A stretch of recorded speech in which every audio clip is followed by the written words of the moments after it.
بسم اللہ الرحمن الرحیم۔ معزز سامعین کرام، السلام علیکم۔ داستان اسلام یوٹیوب چینل پر خوش آمدید۔ اللہ پاک سے دعا ہے کہ آپ سب کو اپنی حفظ و امان میں رکھے اور درازی عمر بالخیر عطا فرمائے، آمین۔ سامعین کرام، اس ویڈیو کا عنوان ہے حضرت بشر بن حارث حافی رحمۃ اللہ تعالی علیہ کا واقعہ۔ حضرت سیدنا عبداللہ بن محمد رشیدی علیہ رحمۃ اللہ القوی فرماتے ہیں، مجھے حضرت سیدنا ایوب عطار علیہ رحمۃ اللہ الغفار نے بتایا کہ ایک مرتبہ جب میری ملاقات حضرت سیدنا بشر بن حارث حافی علیہ رحمۃ اللہ القافی سے ہوئی تو انہوں نے مجھ سے فرمایا، انسان کا کوئی نیک عمل اللہ عز و جل کی بارگاہ میں ایسا مقبول ہو جاتا ہے کہ وہ تمام برائیوں کو مٹا دیتا ہے۔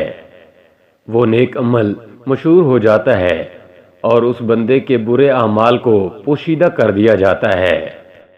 میرے ساتھ بھی کچھ اسی طرح کا واقعہ پیش آیا۔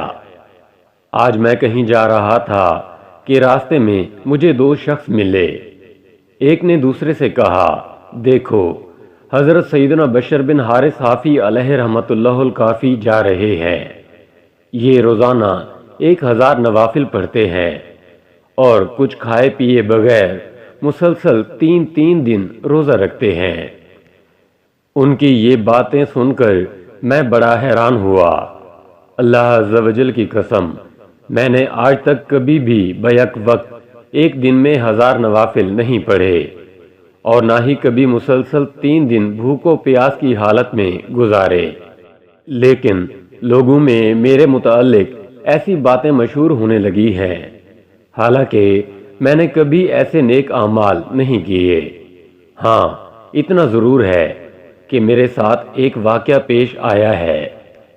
اگر تم جاننا چاہو تو بتاؤں۔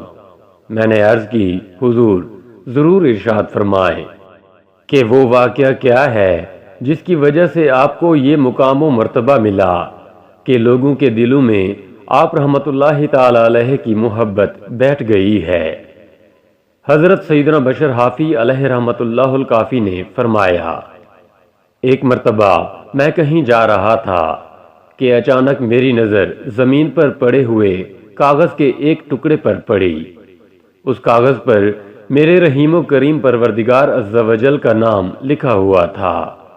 یہ دیکھ کر میں تڑپ اٹھا کہ میرے پروردگار عز و جل کے نام کی بے حرمتی ہو رہی ہے۔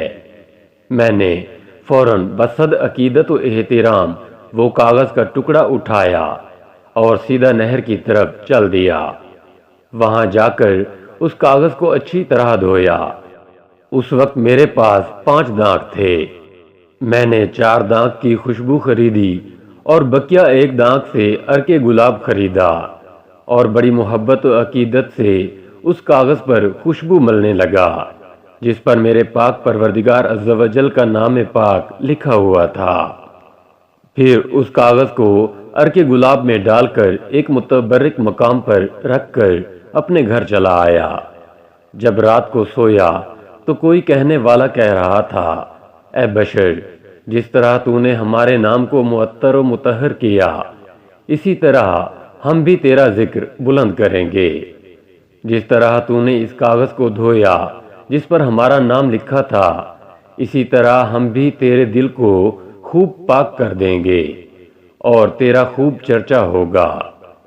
اللہ عز و جل کی ان پر رحمت ہو اور ان کے صدقے ہماری مغفرت ہو، آمین، بجاہ نبی الامین صلی اللہ تعالی علیہ وآلہ وسلم۔